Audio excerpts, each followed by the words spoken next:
ॐ श्रौत्रार्हन्ति जणैर्गुण्यैर्महर्षिभिर्हरदिवन्तोऽष्टूयमानोऽप्यगुणो विभुर्विजयतेतरां पूर्वार्धे कथितास्तुल्यपञ्चमाध्यायवर्तिनः प्रत्यया अथ कथ्यन्ते तृतीयाध्यायगोचराः। नमः सर्वेभ्यः श्रोतृभ्यः भवद्भ्यः।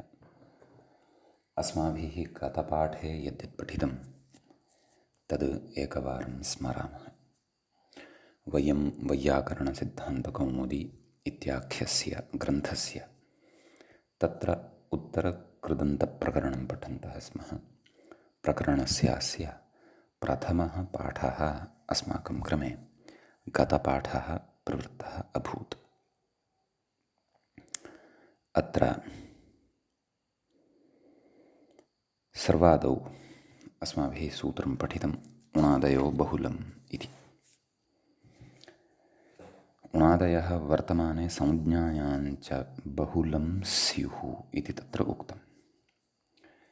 केचित् अविहिताः अपि ऊह्याः, भाष्यस्थः श्लोकश्च दृष्टः, संज्ञासु धातुरूपाणि प्रत्ययाश्च ततः परे कार्याद् विद्यात् अनुबन्धम् एतच्छास्त्रम् उणादिषु इति। तत्र भाष्यस्य अस्य श्लोकस्य अर्थः अस्माभिः दृष्टः यत् सर्वस्यापि प्रकृते नाम रूढस्य शब्दस्य संज्ञाभूतस्य शब्दस्य वा व्युत्पादनं नूनमेव शक्यते। तत्रापि धातुरूपाणि कल्पनीयानि, अपि च प्रत्ययः अपि कल्पयितुं शक्यते। तस्य च अपेक्षानुसारं लक्ष्यानुरोधेन अनुबन्धकल्पना अपि कर्तुं शक्यते इति अस्माभिः चर्चितं विस्तरेण। ततः भूतेपि दृश्यन्ते इति बहुलग्रहणप्रपञ्चरूपमेव अग्रेपि पठितं। तत्र एते भूतेपि क्वचित् दृश्यन्ते उणादयः।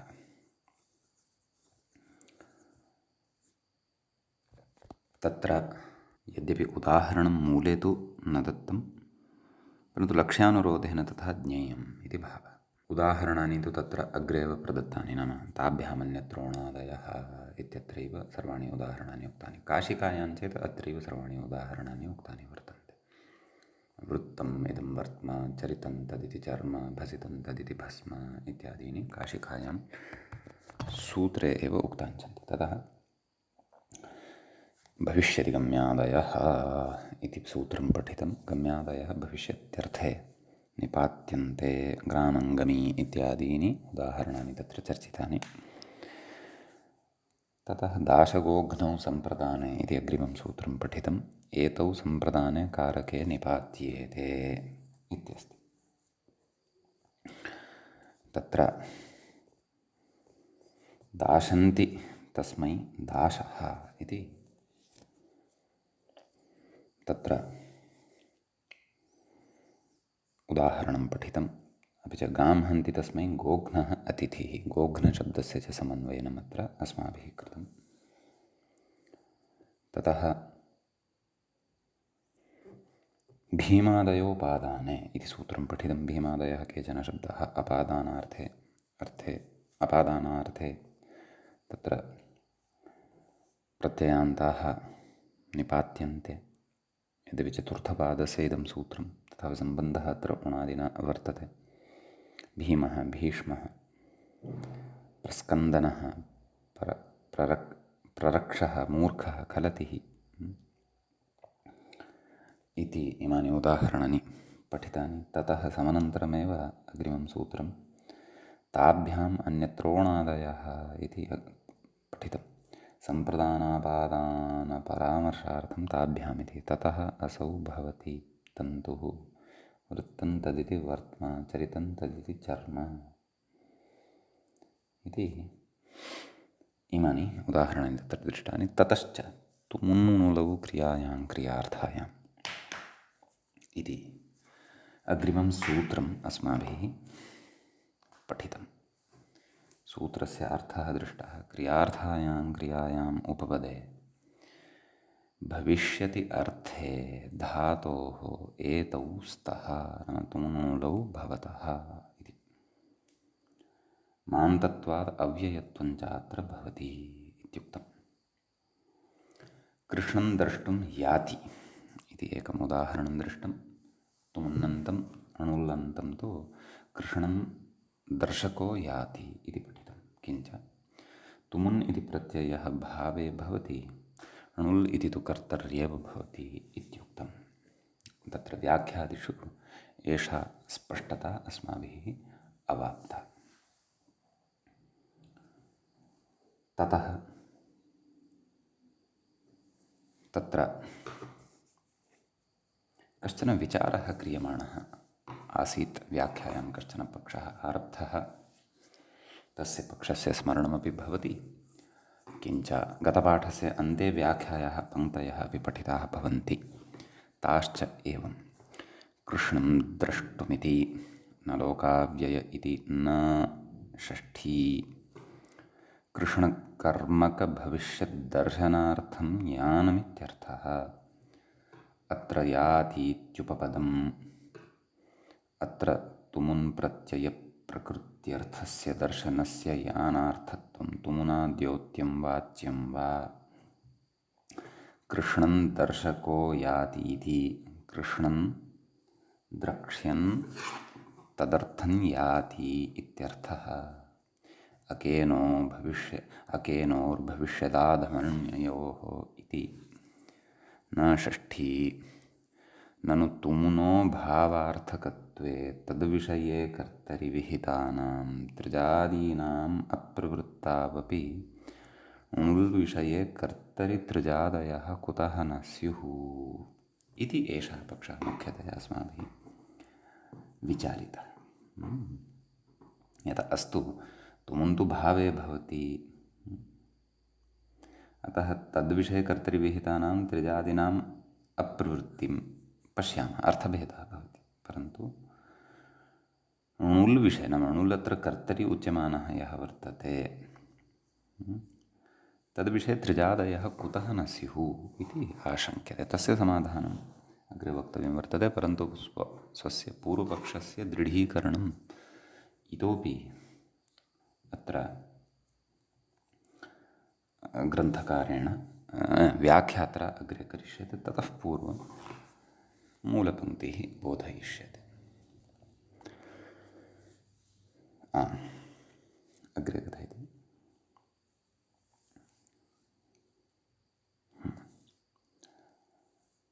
एवम् एतावान् विषयः अस्माकं गते पाठे प्रवृत्तः। अयञ्च पाठः अस्माकं क्रमे प्रथमः पाठः उत्तरकृदन्तप्रकरणस्य प्रवृत्तः अभूत्। अधुना तावत् उत्तरकृदन्तप्रकरणस्यास्य तत्र द्वितीयः पाठः अस्माकं क्रमे आरब्धः भवति। तत्र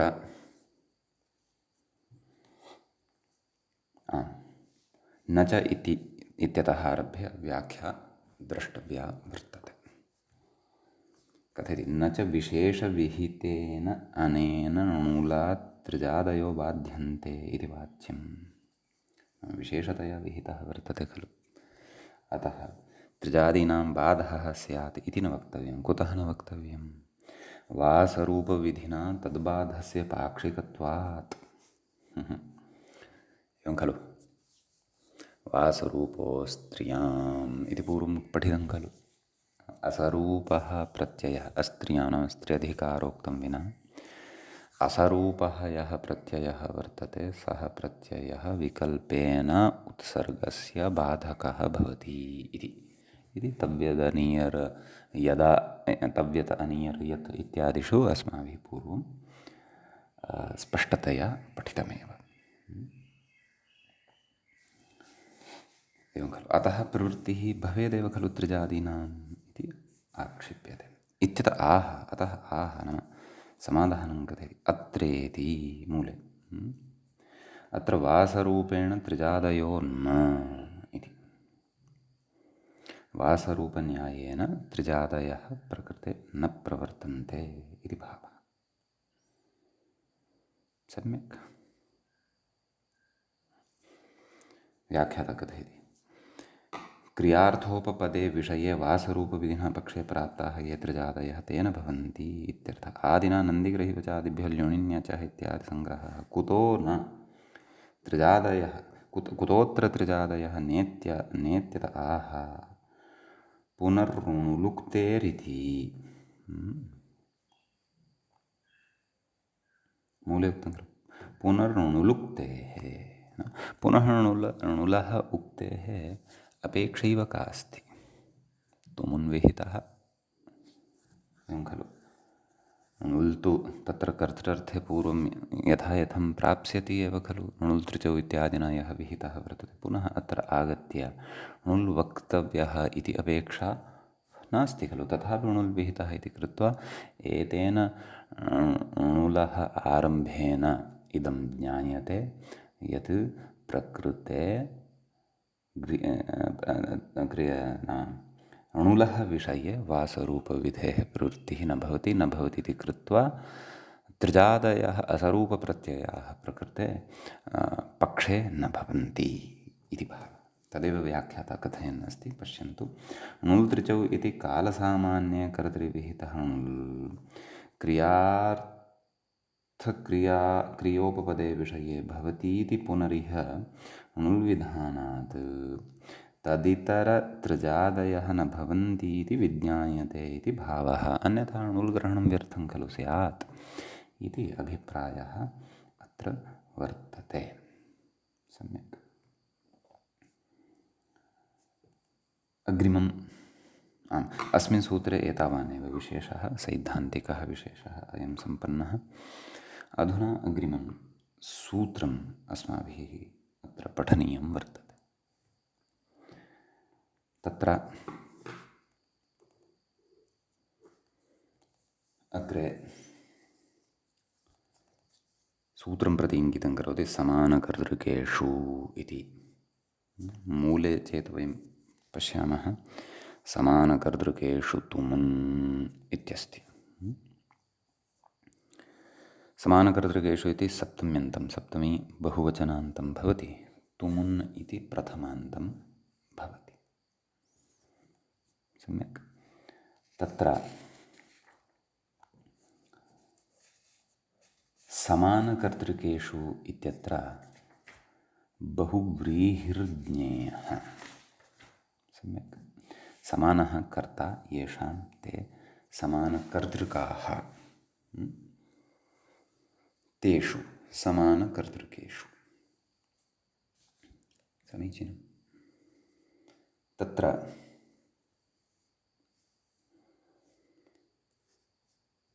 वयं पश्यन्तः स्मः इदं सूत्रं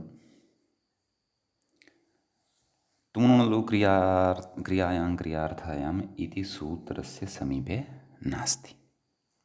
इदं सूत्रं तु पादः सः एव, परन्तु पश्यन्तु 850-तमं सूत्रं वर्तते। अतः तत्रापि काचित् तुमुनः व्यवस्था उक्ता वर्तते। तां व्यवस्थामपि अत्रैव पठन् वर्तते।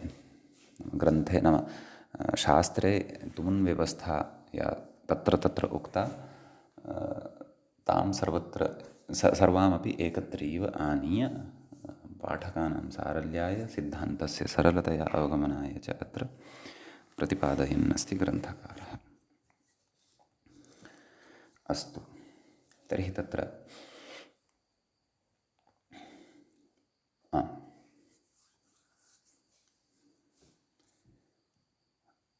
प्रकृते किम् अनुवर्तते इति द्रष्टव्यम्। तत् कथयिष्यति अग्रे। ततः पूर्वं किमपि कथयन् अस्ति व्याख्याता। तुमुनुलौ क्रियार्थायाम् इत्येव सिद्धे किमर्थमिदमित्यत आह। सम्यक्।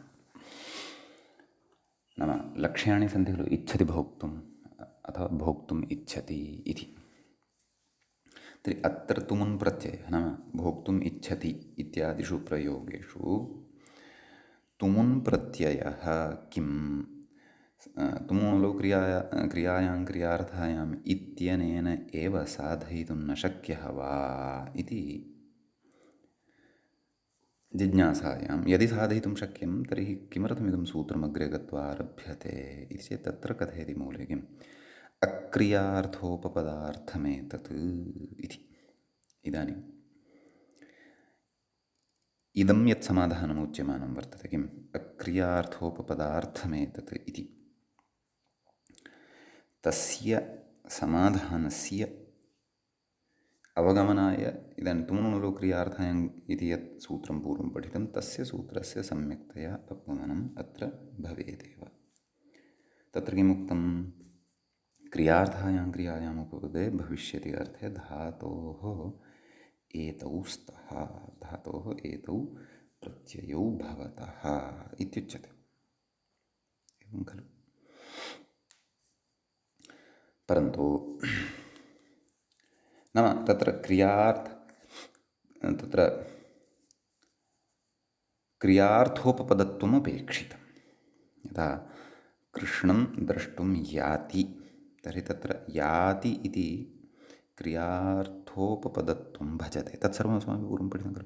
अत्र तादृशं नास्ति चेदपि चलति, चेदपि तुमुन् भवति इति विशेषः उच्यमानः वर्तते। अतः तां स्पष्टताम् अध्येतॄणां सौकर्याय आदौ एव ग्रन्थकारः कुर्वन्नस्ति। एवं किल। अस्मिन् विषये इतोपि स्पष्टता अग्रे भविष्यति। नाम कथं प्रदत्तेषु उदाहरणेषु क्रियार्थोपपदार्थत्वं न भवति इति, क्रियार्थोपपदत्वं न भवति इति। अस्तु, अग्रे कथयति इच्छार्थेष्विति। मूले सूत्रार्थः खलु उच्यमानः अस्ति। इच्छार्थेषु एककर्तृकेषु उपपदेषु धातोस्तुमुन् स्यात् इति। एवं खलु। तर्हि तत्र कथयति कुतः इच्छार्थेषु इति अर्थः लभ्यते इति चेत् इच्छार्थेषु लिङ् लोटौ इत्यतस्तदनुवृत्तेरिति भावः इतः अनुवर्तते तद् इति उच्यमानं वर्तते। तर्हि तत्र उच्यते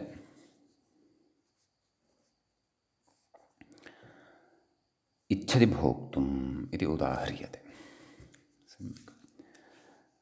मूले उकारः लुप्तः वर्तते मम पुस्तके, भवन्तः योजयितुं शक्नुवन्ति भोक्तुम् इत्यत्र। अस्तु, यदि भवतां पुस्तके दोषः नास्ति, लेखनदोषः नास्ति, तर्हि क्लेशो नास्ति। कथयति अग्रे अत्र इच्छति इति उपपदार्थस्य उपपदभूता क्रिया का वर्तते? अत्र इच्छति इति वर्तते। भुजधातोः तुमुन् प्रत्ययः भवति। क्रियाद्वयस्यापि समानकर्तृकत्वं वर्तते। अपि च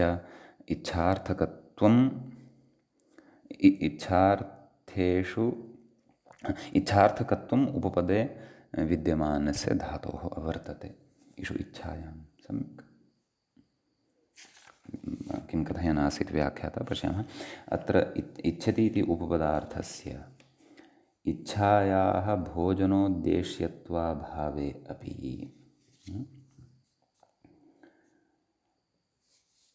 तुमुन् इच्छार्थेषु इति अर्थग्रहणस्य प्रयोजनमाह। इदानीम् एषः तु अर्थग्रहणस्य प्रयोजनं विचारयन्नस्ति। नाम व्याख्यातुः भोजनोद्देश्यत्वं नास्ति इच्छायाः इत्यस्य अभिप्रायः। नाम भोजनोद्देश्यत्वं तु भुजिक्रियायाः वर्तते, इषिक्रियायाः भोजनोद्देश्यत्वं नास्ति इति भावः। यद्यपि इष्यते भोजनमेव, परन्तु साक्षात् लक्ष्यं यस्याः क्रियायाः भवति सा क्रिया भुजिक्रिया वर्तते, इषिक्रिया नास्ति इति भावः। कथयति अभावेपि तुमुन् इच्छार्थेषु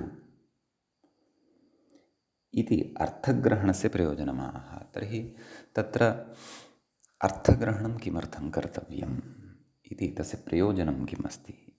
किमाह वष्टि वाञ्छति वेति। एतदेव सरलतया यदि प्रकारान्तरेण कथयामि, नाम सूत्रे तत्र इच्छार्थकेषु इत्येतस्य अनुवर्तनं कुतः?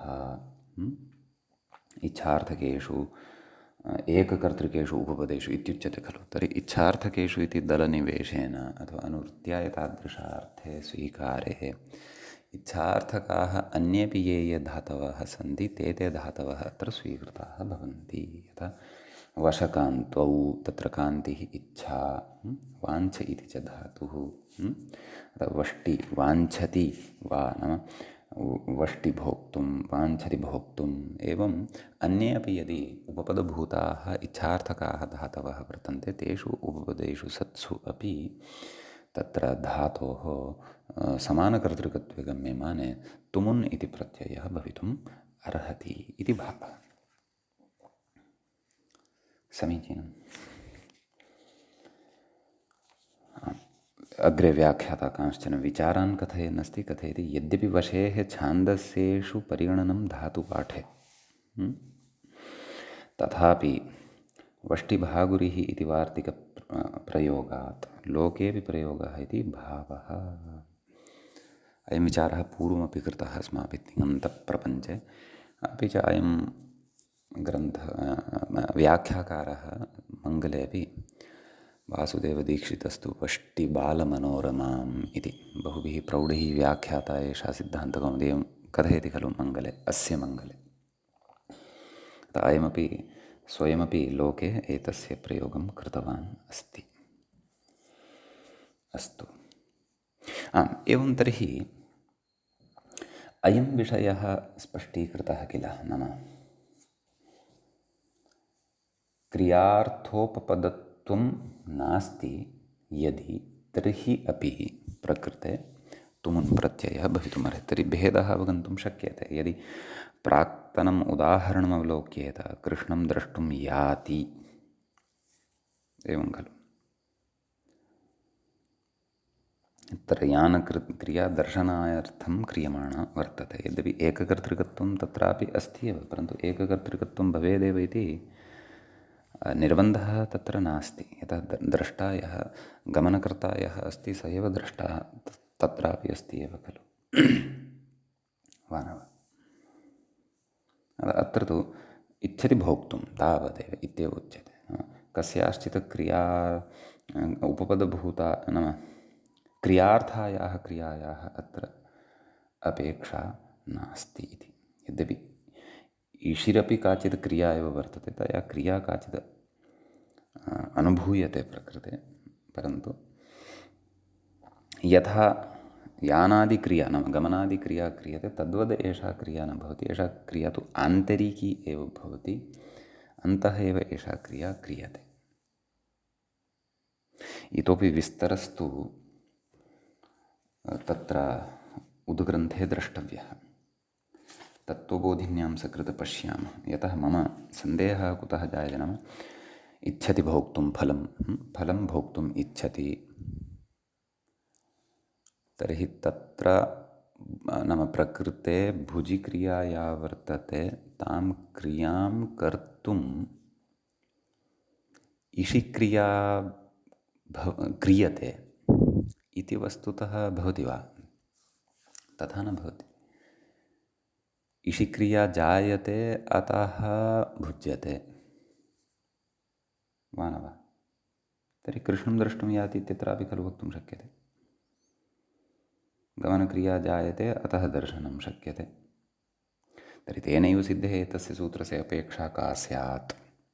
अतः अक्रियार्थोपपदार्थमिति यदुक्तम्, इच्छति भोक्तुम् इत्यत्र अक्रियार्थोपपदार्थत्वम् इति इतोपि सूक्ष्मतया अत्र भेदः द्रष्टव्यः स्यात्। तत्त्वबोधिनीम् एकवारं पश्यामः। भोक्तुम् इच्छति इत्यत्र भोजनविषयिणी इच्छा प्रतीयते, न तु भोजनार्था। एवं खलु। अतः पूर्वेण अत्र अप्राप्तिरिति भावः। ओ तथा पश्यन्तु, एतेन स्पष्टता भवति। एषः सूक्ष्मः भेदः अस्ति, परन्तु ग्राह्यः। भोजनं नाम भोक्तुम् इच्छति तत्र भोजनविषयिणी इच्छा वर्तते प्रतीयते, न तु भोजनार्थ। भोजनार्थ तत्र इच्छा नास्ति, परन्तु भोजनविषयिणी इच्छा वर्तते। अतः विषय अर्थभेदादेव अत्र क्रियार्थोपदत्तं न भवति इति भावः। एवं खलु। अतः पूर्वेण प्राप्तिः इत्युच्यते। अतः एषा पङ्क्तिः यदि बालमनोरमाकारेण अपि लिख्यते स्म, तदा इतोपि पाठकानां सन्देहः निवृत्तः भवति स्म। अधुना मया स्पष्टता प्राप्ता, भवन्तः अपि अत्र पुनः पुनः चिन्तनं यदि कुर्युः तर्हि एषा स्पष्टता स्यात्, सूत्रस्य प्रयोजनं च अवगतं स्यात्।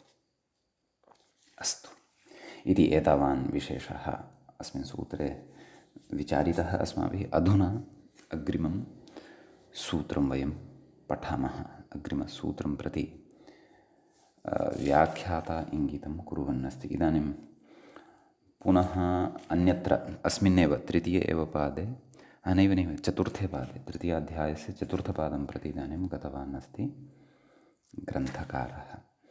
तत्रापि पञ्चषष्टितमं सूत्रम् उच्यमानं वर्तते। अस्तु, तर्हि व्याख्याता इङ्गितं करोति शकधृष मूले यदि सूत्रं पश्यामः तर्हि समग्रं सूत्रम् एवं भवति। शकधृषज्ञा ग्ला घाटाराभालाभ क्रमसहारहास्त्यर्थेषु तुमुन् इति। सम्यक्। अत्र शकश्च पदविभागमादौ पश्यामः। शकधृषज्ञा ग्ला घटरबलभ क्रमसहारहास्त्यर्थेषु इति सप्तमी विभक्तेः बहुवचनान्तं भवति। तुमुन् इति प्रथमान्तं पदं भवति। तत्र विग्रहं यदि पश्यामः तर्हि शकधृषज्ञा ग्ला घटरभः लाभः क्रम सः अर्ह अस्त्यर्थ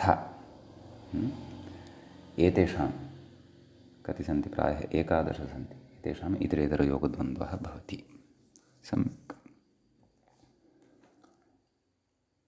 तत्र एवं सूत्रेव सूत्रार्थः स्पष्टः अस्ति। व्याख्याता कथयति शकधृज्ञा इति सूत्रमपि अक्रियार्थोपपदार्थमेव वर्तते। अक्रियार्थोपपदार्थम् इति कथयति। तर्हि अक्रियार्थोपपदार्थत्वं नाम तदेव, यथा पूर्वम् अस्माभिः गतसूत्रविषये यथा ज्ञातं खलु, तद्वद् अत्रापि व्याख्यानं कर्तव्यं। तत् उदाहरणेषु वयं चर्चां करिष्यामः। ततः सूत्रार्थमादौ पठामः। कथयति मूले एषूपपदेषु, नाम शकादयः ये परिगणिताः, येषु उपपदेषु उपपदत्वं च अस्ति एव, यतः सप्तम्यन्तेन इदं निर्दिश्यमानं वर्तते। तत्रोपपदं सप्तमीस्थम् इति वयं जानीमः, पूर्वं पठितं वर्तते। पुनः पठामि मूले, सूत्रार्थं पठामि मूले। एषूपपदेषु धातोस्तुमुन् स्यात्। धातोः तुमुन् इति प्रत्ययः भवति। सम्यक्। तत्र उदाह्रियते। शकधातुवादौ प्रथमः वर्तते। शक्नोति भोक्तुं। व्याख्याता कथयति अत्र शक्तेः भोजनोद्देश्यत्वाभावे अपि तुमुन् इति। एवं खलु, भोजनोद्देश्यत्वं शक्तेः नास्ति। शक् धातु, शक्तेः नाम ष्टिपानिर्देशः वर्तते, शक् धातोः नास्ति इति, तदभावे अपि तुमुन् भवति इति भावः। वस्तुतः अयं विषयः पूर्वमपि व्याख्यात्रा उक्तं। तत्त्वबोधिन्यां यः विषयः अस्माभिः सरलतया अवगतः सः पूर्वमपि उक्तः अस्ति, परन्तु अत्र अर्थग्रहणं तेन सह योजितवान्। अक्रियार्थोपदार्थत्वम् इति आदौ व्याख्याय ततः परम् अर्थग्रहणस्य प्रयोजनं कथयति स्म यदि, तर्हि इतोपि अस्माकं सरलता भवति इति अहम् अनुमिनोमि। न, तत्र अस्माकम् असामर्थ्यं कारणं भवति, व्याख्यातारस्तु सम्यगेव लिखन्ति। अस्तु, नाम यथा पूर्वं समन्वयनं कृतं खलु, तत्र किं तत्त्वबोधिनीं पश्यन्तु। भोक्तुमिच्छति तत्र भोजनविषयिणी इच्छा प्रतीयते, न तु भोजनार्थ इति। तर्हि अत्र शक्नोति भोक्तुम् इत्यत्रापि भोजनविषयिणी शक्यता प्रतीयते, न तु भोजनार्थः शक्यता। एवं रीत्या अवगन्तव्यं। सम्यक् इति। अतः अत्र क्रियार्थोपपदत्वं न भवति इति कृत्वा तुमुन् उच्यते, शक्नोति भोक्तुम्। अस्तु, ततः अग्रे एवमिति, एवं धृष्णोतीत्यादौ। तर्हि आम्, सर्वाणि उदाहरणानि मूलेन दत्तानि सन्ति। व्याख्याता एकपदेनैव सर्वाणि उदाहरणानि कथयन्नस्ति। अस्त्यर्थविषये पश्चात् चर्चां करिष्यति। व्याख्यातारं पश्यामः। धृष्णोति, जानाति, ग्लायति, घटते, आरभते, लभते, क्रमते, उत्सहते, अर्हति वा भोक्तुम् इत्युदाहार्यम्। एकेनैव वाक्येन सर्वाणि उदाहरणानि अत्र उक्तवान्। तर्हि तत्र धृष्णोति भोक्तुम् इति प्रयुज्यमानं वर्तते। तत्र धृषधातुः भवति, नाम खादनक्रियायां कुशलः वर्तते इति अर्थः अवगन्तव्यः। शक्नोति भोक्तुं, जानाति भोक्तुं,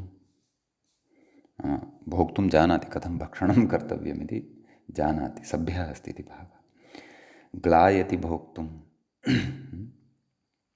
भोजने अरुचिः वा अथवा भोक्तुम् अस्य ग्लानिर्वर्तते वा इति अर्थः।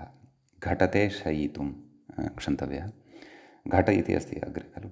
घटते भोक्तुं, भोक्तुं युज्यते अयं, युक्तः वर्तते, एवं खलु। आरभते भोक्तुं, रभ इत्यपि अस्ति खलु, नाम भोजनस्य आरम्भं करोति। ततः लभते भोक्तुं, भोक्तुं किमपि लभते इति भावः, प्राप्तिं करोति। ततः क्रम इत्यपि अस्ति खलु, प्रक्रमते भोक्तुं, तदेव भोजनस्य आरम्भं करोति इति कश्चन अर्थः द्रष्टव्यः। ततः सः उत्सहते भोक्तुं, नाम भोजने उत्साहेन प्रवृत्तः भवति इति। अर्हति भोक्तुं, भोक्तुम् अर्हति, सिद्धमस्ति सर्वम्, अथवा भवान् योग्यः अस्ति इति। सम्यक् इति इमानि उदाहरणानि एकेनैव वाक्येन ग्रन्थकारेण प्रकृते उक्तानि वर्तन्ते। सम्यक्। ततः अस्त्यर्थविषये विचारः कश्चन क्रियमाणः वर्तते, तं पश्यामः। व्याख्याता कथयति, अस्ति नैवेति, मूले उक्तम्, अर्थग्रहणम् आस्ति नैव सम्बध्यते। वस्तुतः तत्र आकारः अतिरिक्तः लिखितः अभूत्। अर्थग्रहणम् अस्ति नै, नाम तत्र आ इति नास्ति मूले, अ इत्येव अस्ति इति भावः। तत्र अस्ति अर्थः यस्य, सः अस्त्यर्थः, अतः अर्थग्रहणं प्रकृते अस्त्यर्थेन एव सम्बध्यते, अथवा अस्ति अर्थः येषां ते अस्त्यर्थाः इत्यस्ति। अस्ति इत्येतस्य कः अर्थः भवति? तादृशाः ये धातवः इति। सम्बध्यते अनन्तरत्वात् इति। तर्हि नाम अनन्तरस्य विधिर्वा भवति, प्रतिषेधो वा भवति इति कृत्वा, न तु शकादिना इत्यर्थः। कुत इत्यतः अनन्तरत्वादिति, नाम सन्निहितत्वात्। अनन्तरं नाम समीपस्थम्, अव्यवहितम् इति भावः। अतः ततः प्राक्, नाम अस्धातोः प्राक्तनैः धातुभिः सह न सम्बध्यते। कुतः? ते व्यवहिताः खलु जायन्ते अर्थशब्देन सह, न वा? मध्ये अस्ति इति कारणात् तेन तत्र व्यवधानं क्रियते। अतः सम्यक् इति अस्ति विशेषः। अपि च अत्र आदौ शक इत्यतः आरभ्य अस्ति एतावत् पर्यन्तं समासं कृत्वा ततः परम् अर्थ इति शब्दः तस्य द्वन्द्वस्य अन्ते योज्यते चेत् तदा क्लेशः। तदा द्वन्द्वादौ, द्वन्द्वमध्ये, द्वन्द्वान्ते च श्रूयमाणं पदं प्रत्येकमपि सम्बध्यति, क्लेशः स्यात्। तथा न। अतः अस्त्यर्थ इत्येतस्य विग्रहः पृथगेव कर्तव्यः, तस्य द्वन्द्वकोटोऽत्र निवेशः कर्तव्यः। नाम अस् इत्येतस्य सर्वैः, अर्थ इत्येतस्य सर्वैः सह सम्बन्धः यथा न स्यात् तथा विग्रहः अत्र कल्पनीयः लक्ष्यानुरोधेन। एवं खलु तदेव तत्र अनन्तरत्वात्, अनन्तरस्य विधिर्वा भवति प्रतिषेधो वा भवति इति न्यायेन तत्र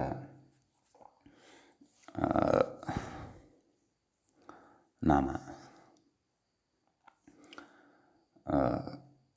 अनिष्टता परिहृता भवति, अर्थग्रहणम् अस्ति इत्यनेनैव सह सम्बध्यते इति भावः। सम्यक्। तर्हि उदाह्रियते मूले। अस्ति भवति विद्यते वा भोक्तुम्, अस्ति भोक्तुं, भवति भोक्तुं, विद्यते भोक्तुं। नाम भक्षणस्य कृते अत्र अस्ति इति भावः। एवं खलु। अपि च भवति भोक्तुम्, अस्ति भोक्तुम्, अस्ति भोक्तुम् इत्येव अर्थः। विद्यते भोक्तुं, नाम भोक्तुं विद्यते इति भावः। एवं खलु। तर्हि अत्र अक्रियार्थोपपदत्वे सत्यपि पश्यन्तु, जायते खलु तत्र तुमुन्। एवमेव भवान् कार्यं कर्तुम् अर्हति, भवान् गन्तुं शक्नोति। एतादृशेषु सर्वत्रापि प्रयोगः भवितुम् अर्हति। एवं खलु। भवितुम् अर्हति पश्यन्तु, अत्रापि अर्हधातोः योगे तुमुन् भवति अक्रियार्थोपपदत्वे सत्यपि इति भावः, इति विशेषः अस्मिन् सूत्रे। अग्रे पश्यामः। तुमुन् विधायकम् अग्रिमं सूत्रम्। व्याख्याता इङ्गितं करोति पर्याप्तिवचने। मूले पश्यामश्चेत् पर्याप्तिवचनेष्वलमर्थेषु इति दृश्यते सूत्रम्। तत्र इदानीं पुनः तत्र चतुर्थे एव पादे, तत्रैव चतुर्थे पादे एव अस्ति, साक्षात् अग्रिममेव च सूत्रमुच्यमानं वर्तते। षष्ठं सूत्रम्। पर्याप्तिवचनेषु इति सप्तमी विभक्तेः बहुवचनान्तं भवति। अलमर्थेषु इत्यपि सप्तमी विभक्तेः बहुवचनान्तं भवति। सम्यक्। तत्र प्रकृते विग्रहः कथं कर्तव्यः चेत्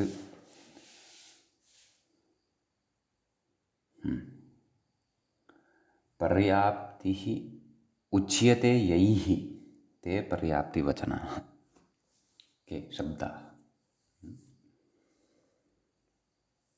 ते के अलमादयः पर्याप्तिवचनेषु अलमर्थेषु।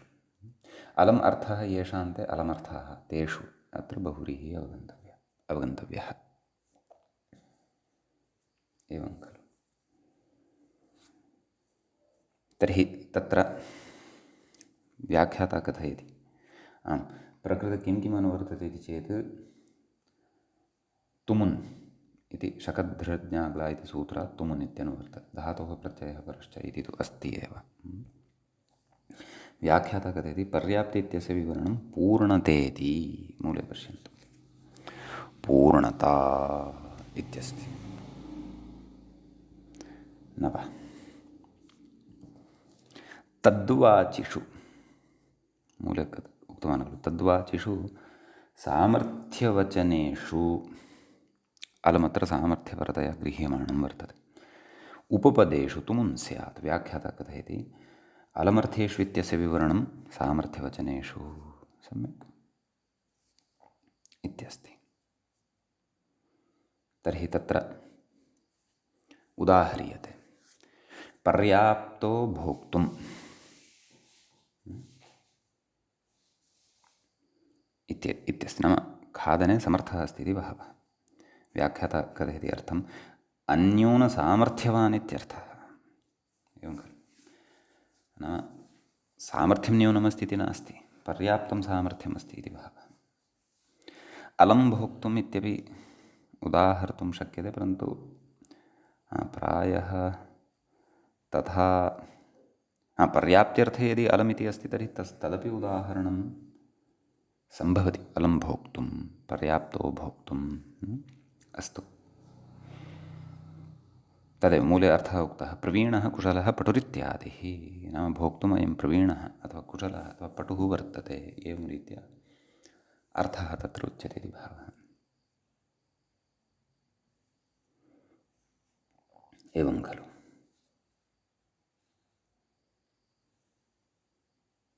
अग्रे कथयति, पर्याप्तिवचनेषु किम् अलं भुक्त्वा इति। परन्तु ततः पूर्वं किं कथयति, वचनग्रहणस्य फलमाह प्रवीण इति। पर्याप्तिवचनेषु नाम प्रवीणशब्दः, प्रवीण इति शब्दोऽपि अलमर्थकः, पर्याप्तिवचनभूतः। अपि च कुशल इत्यपि पर्याप्तिवचनभूतः, नाम अलमर्थभूतः इति भावः इति अवगन्तव्यम्। वचनग्रहणस्य फलमाह प्रवीण इति तदेव। अस्तु, अग्रे कथयति, अलं भुक्त्वा इति कथयति, पर्याप्तिवचनेषु किम्। अत्र अलम् इति पर्याप्त्यर्थकं नास्ति, प्रतिषेधार्थकं वर्तते। तदेव कथयति व्याख्याता, अत्र अलमिति प्रतिषेधार्थकं न तु पर्याप्त्यर्थकमिति भावः। सम्यक्। अलं भुक्त्वा नाम पर्याप्तं जातं भोः, मास्तु इतः परं भक्षणम् इति भावः। अलमर्थेषु इति किं, पर्याप्तं भुङ्क्ते, एवं खलु। बहुलमन्नं भुङ्क्ते इति अर्थः। अत्र अलमर्थः नाम पर्याप्त्यर्थः इति नास्ति, अत्र आधिक्यार्थः वर्तते इति भावः, एवं खलु। पर्याप्त्यर्थे आधिक्यार्थे च कश्चन भेदः भवति। अतः इत्थं समन्वयनं दलकृत्ये अपि द्रष्टव्यम्।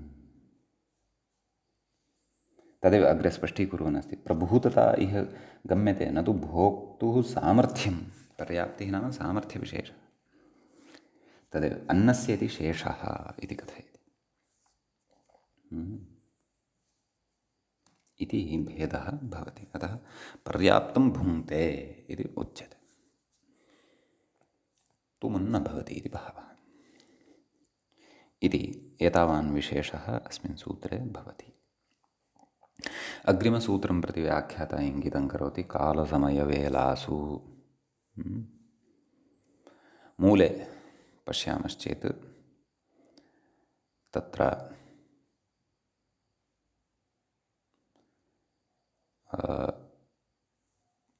सूत्रं भवति, कालसमयवेलासु तुमुन् इति अस्ति। तत्र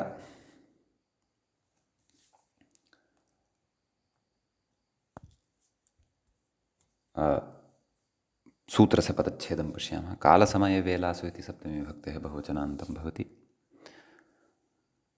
तुमुन् इति प्रथमान्तं भवति, प्रथमाविभक्तेः एकवचनान्तं भवति। सम्यक्। तत्र पुनः इदानीं ग्रन्थकारः तृतीयपादं प्रति गतवान् अस्ति, एवं खलु। 67-तमं सूत्रम् इदं तृतीयपादे भवति, वयं पश्यन्तः स्मः।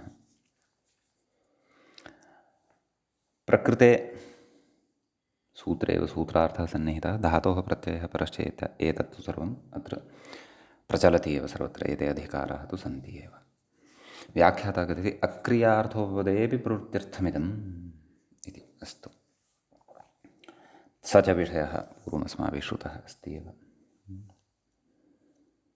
व्याख्याता कथयति, ननु कालपर्यायाणां कतिपयानां ग्रहणात् तदितरस्मिन् अनेह आदिशब्दे, अनेह शब्दः उणादिषु साधितः खलु, अनेह आदिशब्दे उपपदे न स्यादित्यत आह पर्यायोपादानम् अर्थोपलक्षणार्थम् इति। पर्यायस्य उपादानम् अर्थोपलक्षणार्थभूतं भवति। नाम पर्याय नाम पर्यायशब्दः खलु, नाम कालशब्दस्य समयशब्दः, वेला इति शब्दो वा पर्यायभूत एव खलु। मिथः एते पर्यायशब्दाः वर्तन्ते खलु, एकस्मिन्नेव अर्थे विद्यमानाः खलु। अतः किमपि एकं सूत्रमेव कर्तुं शक्यते स्म, समयार्थेषु तुमुन् इति। तदा पर्यायशब्दः यः पर्यायशब्दानां यद् उपादानं नाम यद् ग्रहणं प्रकृते कृतं वर्तते तद् अर्थोपलक्षणार्थं भवति, नाम अर्थस्य उपलक्षणभूतः भवति इति भावः। स्वसिद्धये परार्थे स्वसमर्पणम् अजहत् स्वार्थलक्षणा वा उपलक्षणम् इत्युच्यते। नाम स्वापेक्षया अन्यस्यापि कस्यचित् अर्थविशेषस्य तत्र ज्ञापनं ग्रहणं वा जायते इति भावः। तर्हि अग्रे कथयति, व्याख्याता तु कथयति अनुवर्तत इति। अनुवृत्तिविषयः मूले अस्ति, अग्रे पश्यामः। भवतु। कथयति आदौ मूलसूत्रार्थं पश्यामः। कालार्थेषु उपपदेषु तुमुन् स्यात् इति। तावदेव। उदाहरणं पश्यामश्चेत् कालः समयः वेला अनेहा वा भोक्तुम्। अनेहाः अनेहसौ अनेहसः इति उणादिप्रकरणे अस्माभिः साधितः अयं शब्दः। भोक्तुं कालः समयः, भोक्तुं समयः, भोक्तुं वेला, भोक्तुम् अनेहा, एवम् उदाहरणानि सम्भवन्ति। ततः अग्रे उच्यते, तत्र कथयति अनुवर्तते इति। मूले पश्यन्तु, प्रैषादिग्रहणम् इह अनुवर्तते, प्रैषादिसर्गप्राप्तकालेषु कृत्याश्च इति खलु सूत्रम्। ततः प्रैषादिग्रहणम् अत्र अनुवर्तते। प्रैषादिसर्गसूत्रादिति भावः। तेनेह न किं भूतानि कालः पचति इति वार्ता। लकारार्थप्रकरणे प्रायः इदं सूत्रं प्रैषादिसर्ग इति पठितमिति अहं स्मरन्नस्मि। तत्र प्रैषणं प्रेषः कामचार नैव, तत्र कौमुद्यां प्रैषो विधिः, अतिसर्गः कामचारानुज्ञा, भवता यष्टव्यं, भवान् यजतां, चकारेण लोटः अनुकर्षणं प्राप्तकालार्थम् इति तत्र पठितम्। तर्हि तत्र किमुक्तं, प्रैषः विधिः, अतिसर्गः कामचारानुज्ञा। अस्तु, तर्हि प्रैषादिग्रहणम् अनुवर्तते इति कृत्वा प्रकृते किमुक्तं, तेनेह न भूतानि कालः पचतीति वार्ता। नाम प्रकृतवाक्ये प्रैषादयः अर्थः यदत्र पूर्वमुक्तः ते सन्ति इति कृत्वा प्रकृते तत्र तुमुन् प्रत्ययः न भवति इति भावः। तथा न, नाम प्रैषादिग्रहणम् अनुवर्तते इत्यनेन अर्थः अत्र स्वीक्रियते, यत्र प्रैषादयः अर्थाः वर्तन्ते तत्रैव आयं तुमुन्। कः? कालसमयवेलासु तुमुन्। कालः भोक्तुम् आगच्छन्तु खादामः इत्येवं रीत्या तत्र प्रैषः भवति। विधिः प्रैषः इत्युच्यते खलु। अतिसर्गः कामचारानुज्ञा इति। तादृश अर्थे सत्येव तत्र अयं कालसमयवेलास्तु इति तुमुन् प्रत्ययः भवति इति भावः। प्रैषादयः अर्थाः यदि न सन्ति तर्हि अयं तुमुन् न भवति इति भावः। अपि च भूतानि कालः पचतीति वार्ता, अत्र प्रैषादयः अर्थाः न वर्तन्ते इति कृत्वा भूतानि कालः पक्तुम् इति वार्ता इति अनिष्टं रूपं भवति स्म। व्याख्याता कथयति, पृथिव्यादिपञ्चभूतानि कालः पचति, उपचयापचयादिविकारं प्रापयति। कः? कालः इति वार्ता लोकवृत्तान्त इति अर्थः। तर्हि अत्र प्रैषादयः अर्थाः न गम्यमानाः भवन्ति इति कृत्वा तत्र तुमुनपि न भवति। उदाहरणेषु कालः समयः वेला अनेहा वा भोक्तुं तत्र तु प्रैषः वर्तते, तच्च अस्माभिः पूर्वं पठितं वर्तते। प्रैषादयः अर्थः तत्र सन्दर्भानुसारं क्षन्तव्यः, सन्दर्भानुसारं प्रकरणानुरूपं वा प्रैषादयः अर्थः तत्र अवगन्तव्यः। समीचीनम्। इदानीम् अग्रिमं सूत्रं वयं पश्यामः। ग्रन्थकारः अधुना तृतीयाध्यायस्य तृतीयपादस्य 11 सूत्रं प्रति गच्छन्नस्ति। तत्र विद्यमानम् इदं सूत्रम् अधुना अस्माभिः पठ्यते।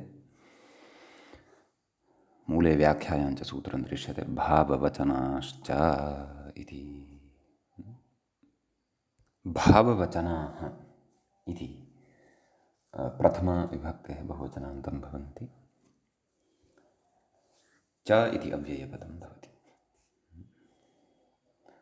वदन्ति ब्रुवन्ति इति वचनाः।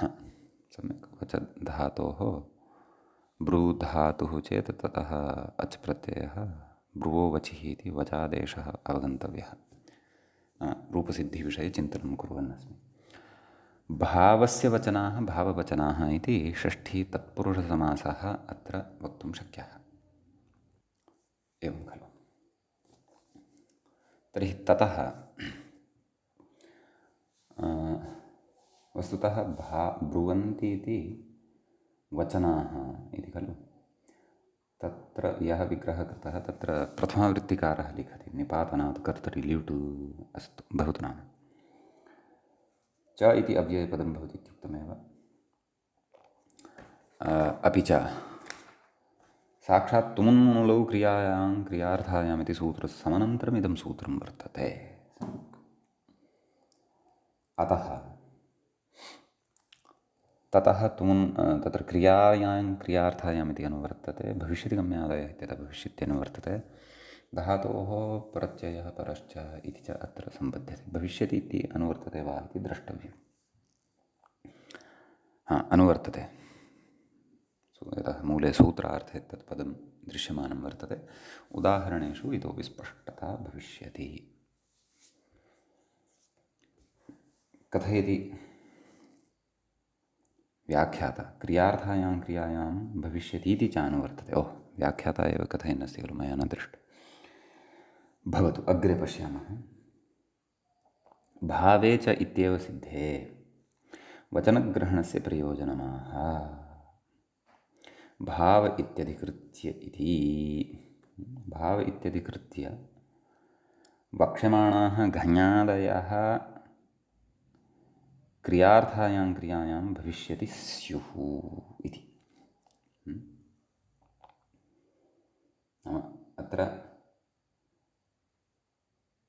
ये वक्ष्यन्ते घञादयः प्रत्ययाः ते क्रियार्थायां क्रियायां गम्यमानायां भविष्यतः अर्थे भविष्यन्ति। भावार्थोऽपि अपेक्षितः, परन्तु कालगम्यः भविष्यदर्थः तत्र अपेक्षितः इति भावः। सम्यक्।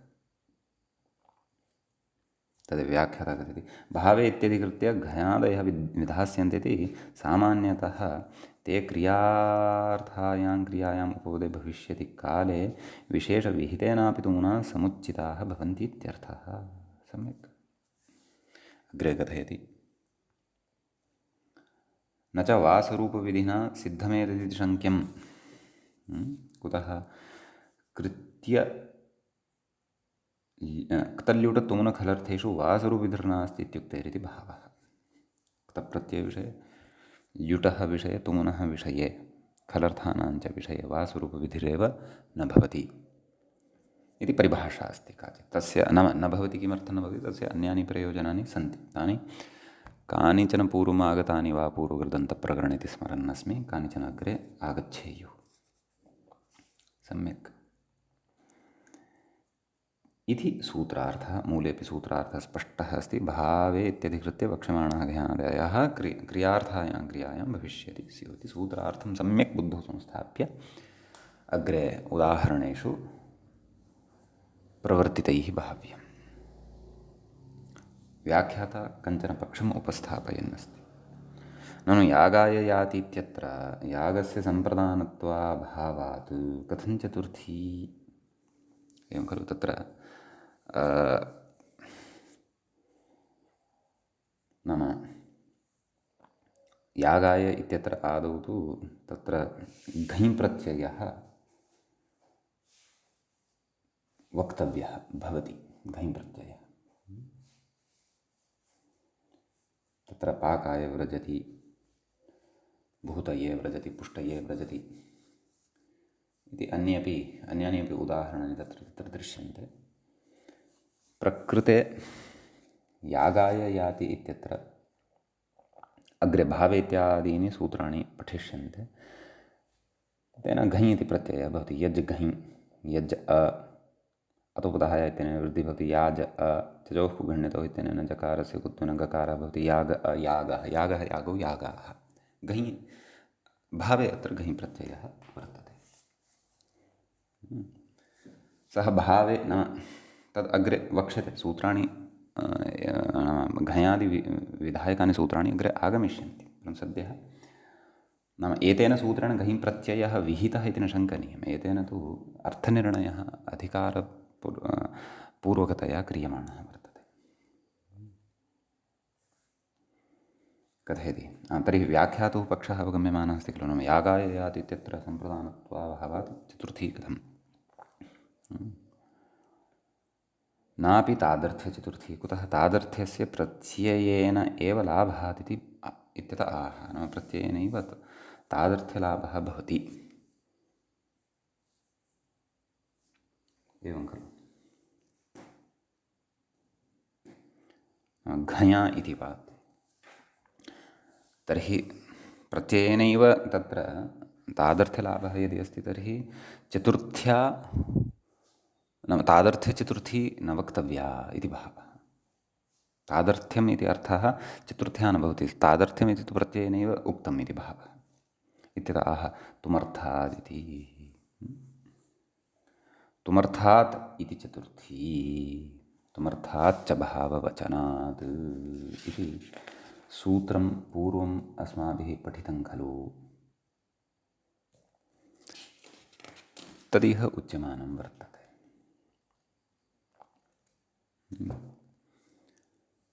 मूले यागाय याति इति चतुर्थी एवमेव एतत् उच्यमानमेव वर्तते।